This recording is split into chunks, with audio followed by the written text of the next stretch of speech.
Greetings everyone, welcome to yet another content from Throttle Alpha. Today we are taking a look at a special helmet because this is one of those helmets that meets up a good budget range, and a lot of users in our country look for helmets below the 10k budget range.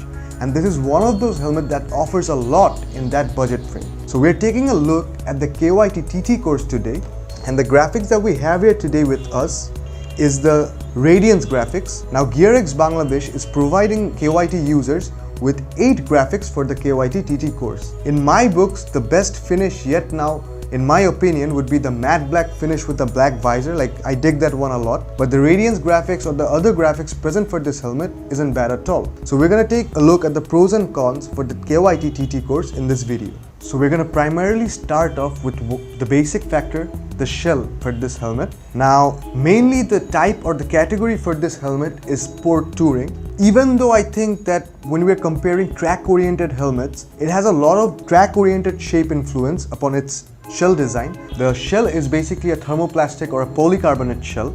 But what comes as a major factor is the EPS construction for this shell. Now the multi-density EPS construction consists of 2 layering. There's a first layer in the inner section which is soft, comparatively soft. Now what that helps with is when the rider crashes at a slower speed or in slow velocities, the softer padding absorbs a lot of the impact. It works as an impact absorber mainly. There's the other part of the EPS construction, the other layer basically. That part helps when impacts are harder.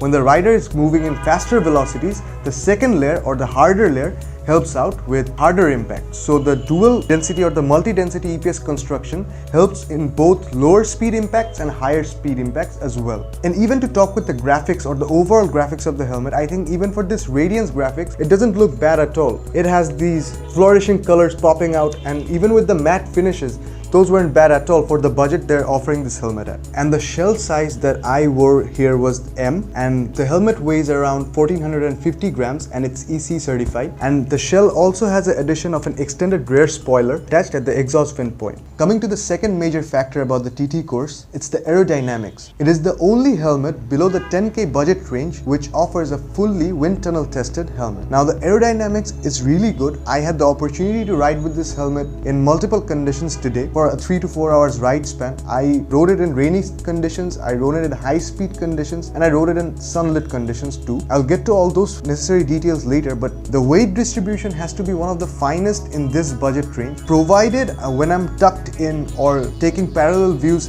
in tucked in conditions. This helmet does not have that extra amount of neck pain that a lot of helmets have. I basically use a pretty low budget helmet as my daily commuter, and whenever I'm going fast, the problem with those such helmets is that you start to have a sharp neck pain whenever you're tucked in for a very long period of time. But provided that this helmet has a smoother and a linear construction in the back portion, I think that this helmet does not have that problem, and the weight distribution is exceptional. The fact being that whenever you're riding fast, the helmet feels more lighter as you're speeding up. And this is one of the good things about wind tunnel tested helmet, is that they have a proper weight distribution and a proper weight ratio working with the amount of air resistance the helmet's intaking. So the fact being, whenever you're riding fast, it feels certainly that the helmet is feeling more lighter as you're going faster. And another thing about the aerodynamics would be is that there's no buffering with this helmet in crosswinds. Like whenever you're riding fast, there are a few factors with helmets such that it's moving, or when you're not tucked in, you're facing a lot of wind blasts. So this helmet does not have that problem. So I think it is one of those helmets that really delivers in this budget with the aerodynamics. Whenever you're riding in high speed, the helmet does not push your head unlike many other helmets, so that also decreases the neck pain amount or the neck pain intensity when you're riding for extended amount of times. Coming to the third factor about this helmet is the airflow. The airflow is noticeably good because you have 5 air vents in total, and it is one of the helmets in this budget below the 10k budget range that offers 5 air intakes. You have a front vent that allows a lot of air incoming through the chin area, and the forehead vent, which is a very good addition, and the placement of this vent is done adequately enough because the forehead vent is actually very effective. The chin vent allows a lot of air to be drawn from the bottom of the helmet because there are holes to the opposite of the chin vent that allows direct air intake, and the forehead vent is also very effective because you have a wide opening and it allows a lot of air to circulate through the head area. And this helmet is particularly good for us because we live in a very hot and humid country. So this helmet allows a lot of airflow flowing through the front and the fore vent area especially.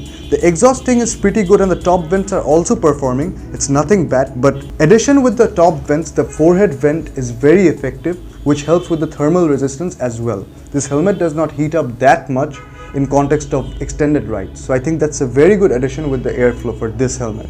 Now there are two top vents. So this helmet allows the rider to be pretty cool, and below the spoiler there are exhaust vents too, which allows an outlet for the hot air to get out from the behind of the helmet. And there are side openings along with the helmet too, which allows with thermal resistance. So I think it's a very good job done with the thermal resistance of this helmet. Now coming to the padding for the TT Course. The padding has a pretty smooth hand feel, like the texture added to the padding is pretty smooth, and I think this is one of those helmets in this budget that has a really good padding. Comparing the padding to a lot of high-end helmets, I think the padding is a pretty good construction done for this helmet. Now coming to some modern day tech added with this padding, there's this open cell sponge system technology added with the padding, which allows air to travel through or via the padding. So I think these certain factors are good addition for the padding as well. But I would say that for this budget range, this has to be one of the best paddings being offered in such budget helmets. And there's also a micrometric belt added along the padding. So I think that there's nothing much to complain about the padding. It's pretty comfortable for extended rides too. Coming to the next factor for the TT Course, it's the visor. The visor is PINLOCK 70 included, and there are other editions of visor available at GearX for this helmet, so you can change the visor anytime you want. Well,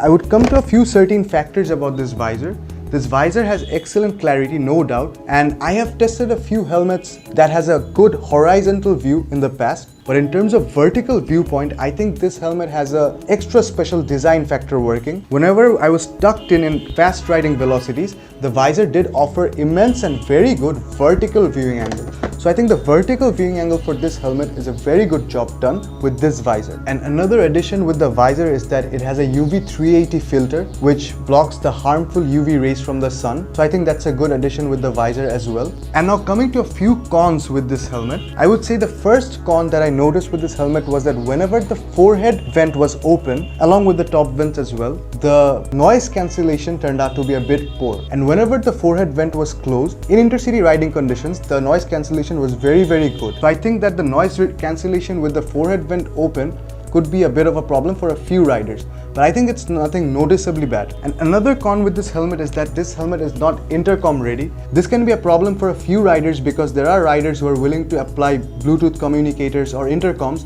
along with their helmet. So I think that can be a certain bit of a problem. So once I get my unit of the TT, I would certainly test out whether this intercom problem is solvable or not. And another very important factor or con for this helmet would be that this helmet has no integrated sun visor.